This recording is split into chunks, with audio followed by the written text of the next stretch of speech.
Fini les hivers sans neige au Semnoz. Les enneigeurs mobiles assureront un tapis blanc au jardin d'enfants, sur les pistes Baby et Bambin pour l'alpin, ainsi que sur la piste de fond de 3 km et sur le plateau pédagogique situé sur le secteur du Berger. Pour nous, c'est indispensable pour assurer les cours en début de saison. On a quelquefois des problèmes d'enneigement en début de saison. À cette époque, vous voyez, ça va pas trop mal. Il y a un super enneigement. Par contre, on veut vraiment assurer les cours pour les scolaires, puisqu'on reçoit entre 450 et 750 scolaires tous les jours.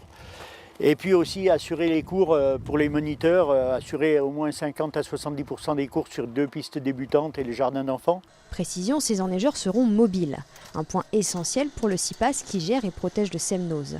Cet investissement de 600 000 € est aussi couplé à l'agrandissement de la retenue collinaire. On utilise l'eau qui est disponible.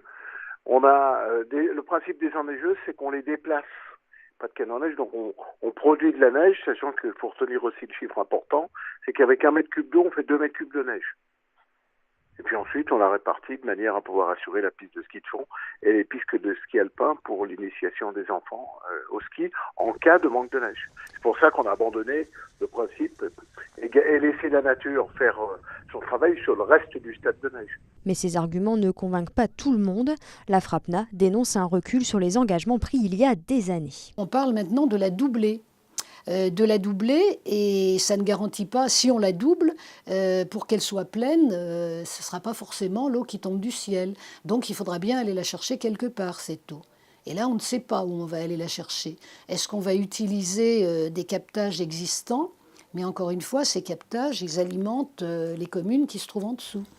Donc ça pose quand même des problèmes. On est vraiment à l'inverse de ce qui était jusqu'à présent l'objectif, et la raison d'être du CIPAS, protéger ce massif et l'aménager, mais en respectant ses qualités naturelles.